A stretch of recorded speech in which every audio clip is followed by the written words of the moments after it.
These are the desperate scenes facing NATO troops at the perimeter of Kabul airport. A mother hands her baby to an American soldier. He takes the child over to relative safety. But these are human acts of kindness by people facing almost impossible decisions. The troops' job is to keep people from getting into the airport, except through the makeshift official routes. Warning shots and tear gas are used to try to disperse the crowd of thousands. It seems to have little effect, with what appear to be Taliban fighters among the crowd simply watch on. This has got to stop. This is absolute madness, and both the British and the American governments are responsible. And I do not understand why they are not taking charge of this. Former Royal Marine Pen Farthing, who founded the Nowzad animal rescue charity, has chosen to stay until he can get his Afghan staff to safety. But he's also spent the last 2 days desperately trying to get his Norwegian wife and American country manager onto evacuation flights that they had been called to. They went to the airport. This was a couple of days ago now. And when they got there, there was obviously the throng of people. And so they got into it because obviously they needed to get into the airport. But it just became absolute carnage. And everybody was pressing towards the gate. The gate wasn't being opened to let people through to release that pressure. And instead, the American soldiers on top of the actual gate started firing shots in the air, which obviously created an absolute pandemonium.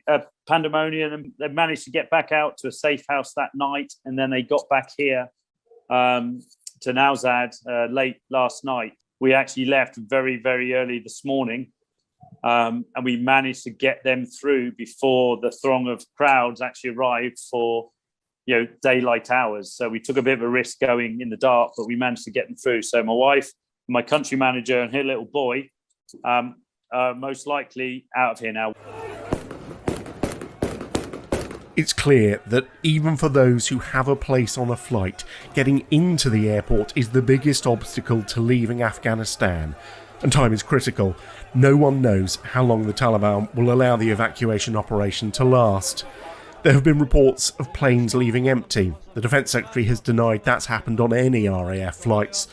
But one former senior NATO official has told Forces News the evacuation operation has to be improved. I think one of the big challenges for NATO with its foreign ministers meeting coming up tomorrow, Friday, is to try to sort of get better coordination across the alliance, put it in the hands of NATO, put one particular person in charge. Why do you think it needs to be a NATO evacuation effort? That at the moment, there's a great deal of waste going on. Now, you've seen Dutch aircraft flying in.